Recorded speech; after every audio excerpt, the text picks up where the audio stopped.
Now that we've built our foundational knowledge of trauma, we're finally ready to learn what trauma-informed practice is all about. Let's start with a simple description.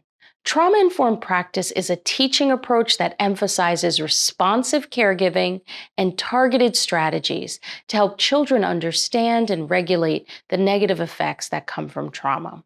To better understand, let's break it down into three primary areas of focus: awareness, response, and prevention.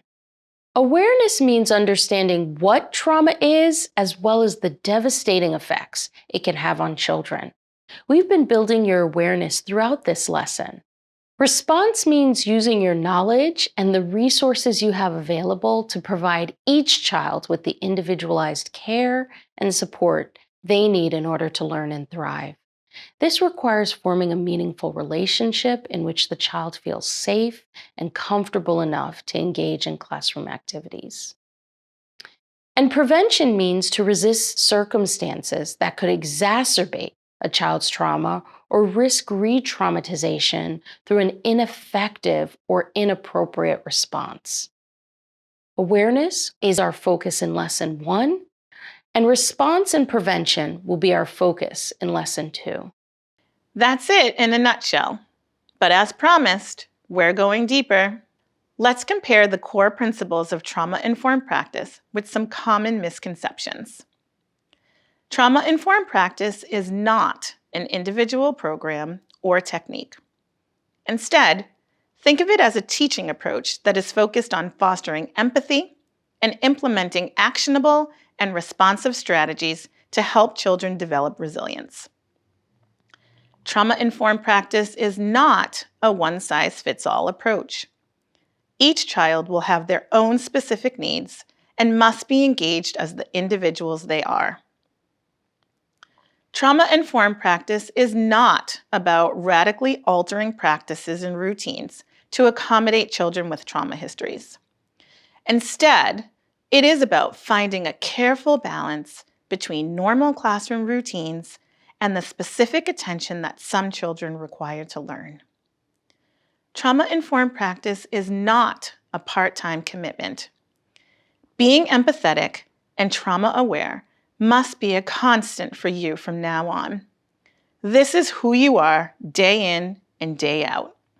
Trauma-informed practice is not limited to teachers in classrooms. Ideally, it should be a site-wide effort to promote safety and support for every child.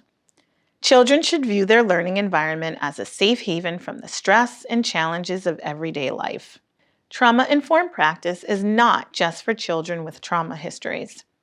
Emphasizing capacities for self-regulation, social skills, calming techniques, and safety can benefit all children, not just those dealing with the effects of trauma.